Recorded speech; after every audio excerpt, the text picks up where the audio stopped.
सर्वदा सेव्य दादाजी श्री गोकुलनाथ प्रभु चरण कमल अनुरक्त समस्त सेवक वैष्णव वृंद श्री हरिदिवसना अनेक अनेक आशीर्वाद અને શુભકામનાઓ.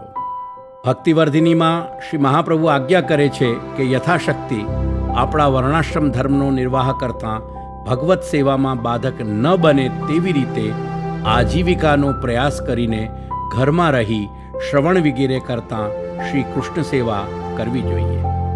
આ પ્રમાણે પોતાના ઘરમાં શ્રી ઠાકોરજી પધરાવી પોતાના તન મન ધન વડે શ્રવણ વગેરે કરી શ્રી કૃષ્ણ સેવા કરવાથી ભગવત કૃપાથી પ્રાપ્ત થયેલો બીજ ભાવ સુદૃઢ બની જાય છે. શ્રી મહાપ્રભુના વચન ભજેત કૃષ્ણમ પૂજયા શ્રવણાદિભિઃ માં રહેલો શ્રવણાદિ શબ્દ શ્રવણની સાથે આપણને મનન ચિંતન અને કીર્તનનો બોધ કરાવે છે.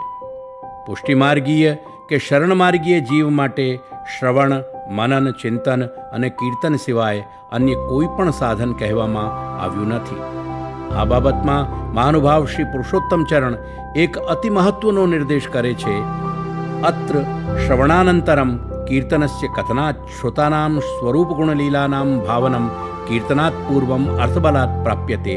અર્થાત ભગવત સંબંધી સ્વરૂપ ગુણ લીલા અને લીલા પરિકર વગેરેનો જે શ્રી ગુરુમુખથી શ્રવણ કર્યો હોય તે સમસ્ત વિષયનું શ્રવણ મનન ચિંતન કરી ભગવત સેવાના અવસરમાં કે અનવસરમાં અથવા શરણ માર્ગની દૃષ્ટિએ ભગવત લીલાઓનું સ્મરણ કરતાં અનુભાવન પણ કરવું જોઈએ.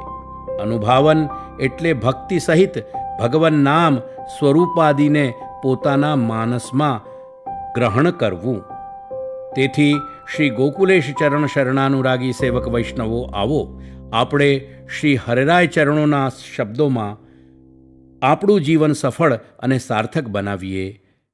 જેણે શ્રી મહાપ્રભુનો આશ્રય મેળવ્યો નથી, જેણે શ્રી સુબોધિનીના દર્શન કર્યા નથી, જેણે શ્રી રાધિકાનાથ શ્રી કૃષ્ણની સેવા કરી નથી, તેનું જીવન આ ભૂતલ ઉપર વૃથા છે, એટલે કે નિષ્ફળ અને નિરર્થક છે. તેથી જ શ્રી મહાપ્રભુની વાણીને જાણી શ્રવણ મનન ચિંતન અનુભાવન અને કીર્તન કરી આપણે આપણું જીવન સફળ અને સાર્થક બનાવી લઈએ.